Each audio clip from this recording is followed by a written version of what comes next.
environment that we live in isn't the most diverse. And my daughter came home from nursery the other day, and she was playing on her xylophone. I was sitting beside her, we were playing together, and she looked at her hands and she said, "Mama, I don't like my hands." And I said, "Oh, what do you mean?" And she's like, "Look, they're dirty."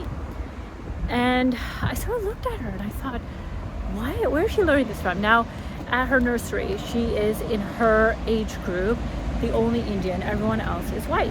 And so I, as someone who grew up in a primarily white town where I was the only Indian girl in my school at one point, and definitely in my grade I was the only Indian girl, and I've had racism. I dealt with racism a lot of my life, and I didn't have friends for a long time because of the color of my skin growing up.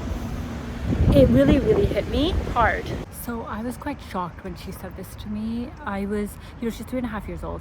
I was expecting it to be a conversation at some point, but not at 3.5 years old, so young.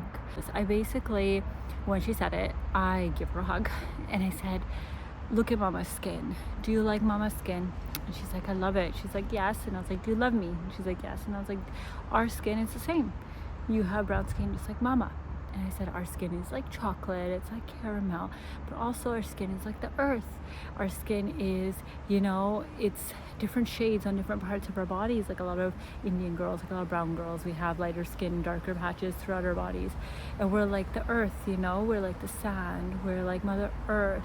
And I just really helped her understand that, I tried to help her understand. I hope she understands that, 3.5 years old, as much as she can, that all skin tones are beautiful and that she needs to be proud of who she is and where she comes from. And I know this is going to take place over a longer period of time, this conversation, and that I really need to talk about it a few times in order for her to really understand and really love herself.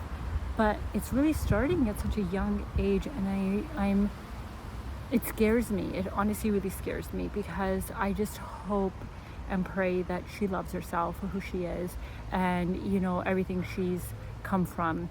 And yeah, it's a scary conversation and a beautiful conversation at the same time, I would say. Have you ever dealt with this or something like this? If you have, please let me know how you have handled the situation, how you've spoken to your kids about it. I would love to learn, and I would love to know and see if there's anything I can take back and say to my daughter and teach my daughter.